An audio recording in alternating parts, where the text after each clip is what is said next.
didn't know. He saw action in the South Pacific during World War II. He served this country with honor in the military, in Congress, and in the White House. The proud dignity of this ship is a fitting tribute to Gerald Ford, the man and the president. Congratulations to all of the men and women who helped build it. This is American craftsmanship at its biggest, at its best, at its finest. American workers are the greatest anywhere in the world. This warship and all who serve on it should be a source of shared pride for our nation. We're joined today, better believe it, right? Better believe it. Better believe it. And by the way, we're going to soon have more coming.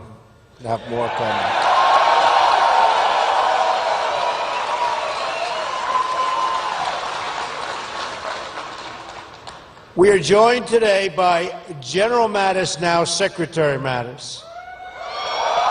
Where is he?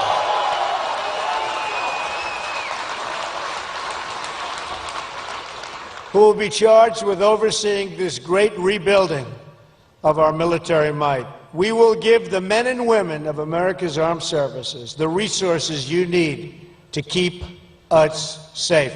We will have the finest equipment in the world, planes, ships, and everything else. We are going to have, very soon, the finest equipment in the world.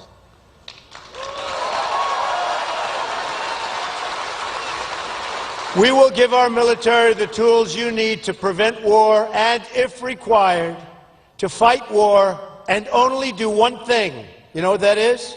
Win. Win. We're going to start winning again. Admiral John Richardson, Chief of Naval Operations, is with us today as well. Great gentleman. Admiral, we're going to ensure our Navy has the resources, personnel, training, and equipment, the kind of equipment that you need. So congratulations, Admiral, and a lot more is coming.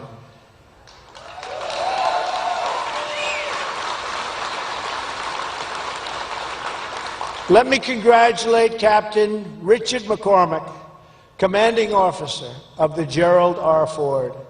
This ship will make an extraordinary addition to the fleet, like no other. Like no other. Anywhere in the world, there's nothing like this. It represents the future of naval aviation. I have no greater privilege than to serve as your Commander-in-Chief and the Commander-in-Chief of the men and women of the United States military. Great people. Great, great people.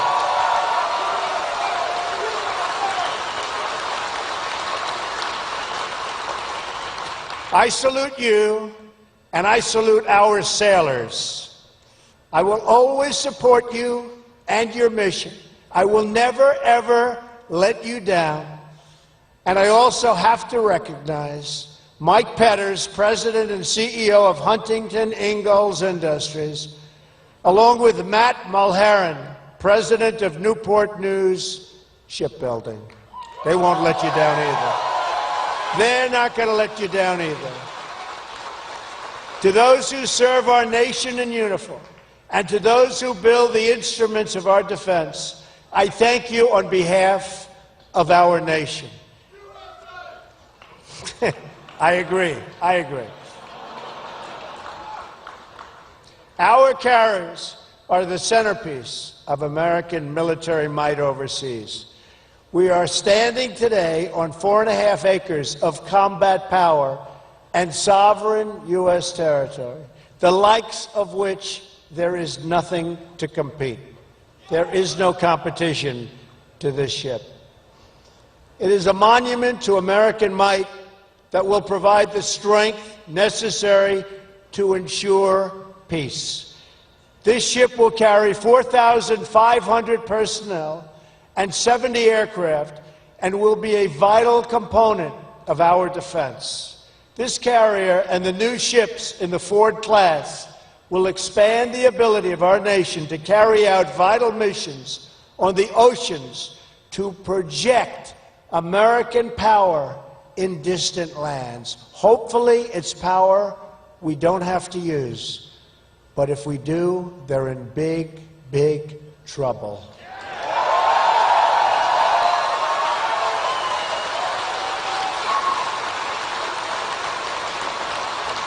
This great aircraft carrier provides essential capabilities to keep us safe from terrorism and take the fight to the enemy for many years in the future.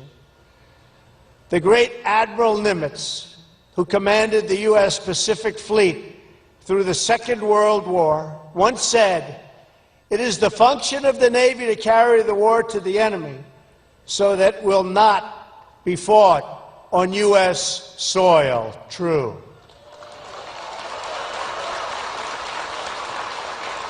And it was under Admiral Nimitz's command 75 years ago this June that the Navy did just that.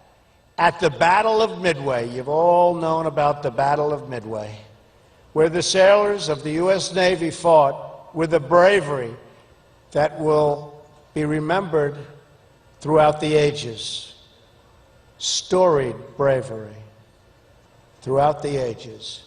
The backbone of the American fleet at Midway was three beautiful aircraft carriers: the Yorktown, the Enterprise, and the Hornet. All three were built with American hands right here at the Newport News shipyard.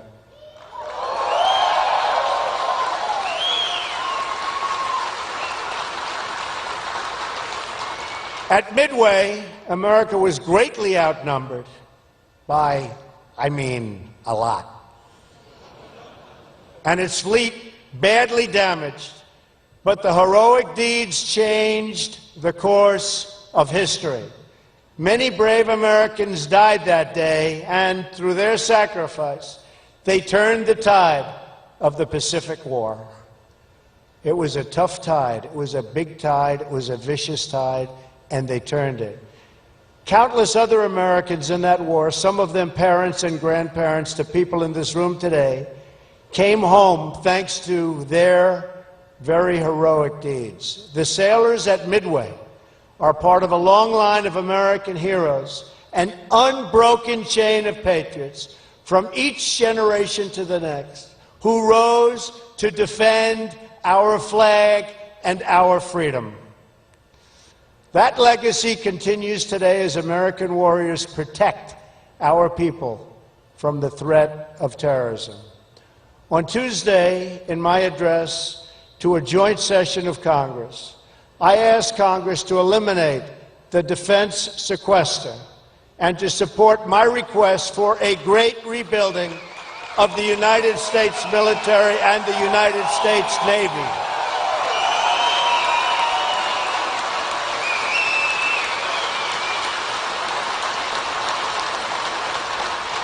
After years of endless budget cuts that have impaired our defenses, I am calling for one of the largest defense spending increases in history. And by eliminating the sequester and the uncertainty it creates, we will make it easier for the Navy to plan for the future and thus to control costs and get the best deals for the taxpayer, which of course is very important, right? Got to get a good deal. We don't make a good deal, we're not doing our job. The same boat for less money, the same ship for less money, the same airplanes for less money. That's what we're doing. That's what we're doing. It means we're going to get more of them, and we can use them. Our military requires sustained, stable funding to meet the growing needs placed in our defense. Right now, our aging frontline strike and strike fighters, the whole aircraft, many, many aircraft, are often more likely to be down for maintenance than they are to be up in the sky. Our Navy is now the smallest it's been since, believe it or not, World War I. Don't worry. Going to soon be the largest it's been. Don't worry. Think of that. Think of that. In these troubled times, Our Navy is the smallest it's been since World War I. That's a long time ago. In fact, I just spoke with Navy and industry leaders and have discussed my plans to undertake a major expansion of our entire Navy fleet, including having the 12-carrier Navy we need.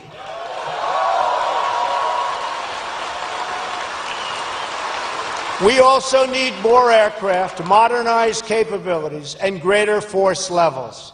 Additionally, we must vastly improve our cyber capabilities. This great rebuilding effort will create many jobs in Virginia and all across America, and it will also spur new technology and new innovation. America has always been the country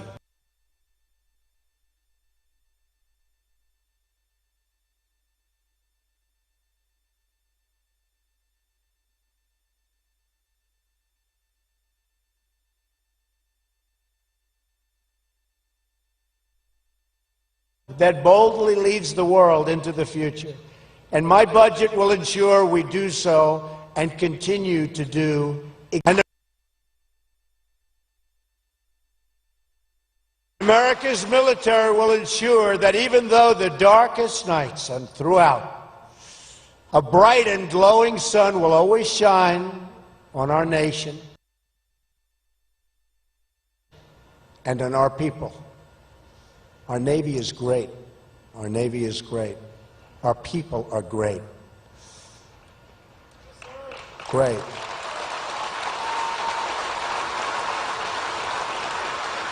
Our republic will meet any challenge, defeat any danger, face any threat, and always seek true and lasting peace. May God bless our military. May God bless our Navy. May God bless the wonderful Gerald Ford family.